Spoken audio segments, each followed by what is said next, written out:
கேக்குது. அட செவிட்டுக்காதா சைலன்ஸ் என்றால் அமைதி.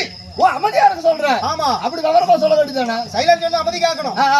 எப்படி உட்காந்து கூத்து பாக்குறாங்க பாத்தியா? அமைதியா கலகலன்னு பாக்குறாங்க. எல்லாம் மல்லிகைப்பூ மாதிரி. ஆமாமா ஆமாண்ணா. நல்லா விடி வரல சிரிச்சு முகத்தோட கலகலன்னு பாக்குறாங்க. ஆமா 3 மணிக்கிட்டு சொல்லக்கடின்னு படுத்துறாதீங்க. அப்படியெல்லாம் படுக்க மாட்டாங்க. அடுத்தா கூட நான் விட மாட்டேன். என்ன பண்ணுவ? 3 கூட தண்ணி உள்ள வச்சிருக்கிறேன்.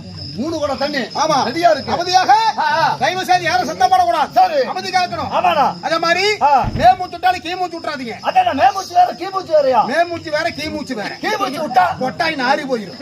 ஐயோ அப்படியா? ஆமா சரி அமைதி காக்கணும். வாழ்க தமிழ். தமிழ் மனதக நாடகக்கலை. சரி பேரன்பார்ந்த பெரியவர்களே, பேர் மதிப்புடைய தாய்மார்களே, தாய்மார்களே, நாடகக்கலா ரசிகர்களே, இந்த பெரியவர்களே சிறியவர்களே, வருங்கால இளைஞர்களே, இந்த கூட்டல கல்யாணம் ஆனவங்களே கல்யாணம் ஆகாதவங்களே, குழந்தை பெற்றவங்களே குழந்தை பெக்காதவங்களே, வயசுக்கு வந்தவங்களே வயசுக்கு வரப்போறவங்களே, எப்போ வயசுக்கு வந்து துடித்துக் கொண்டு இருப்பவர்களே, போட்டவங்களே போடாதவங்களே,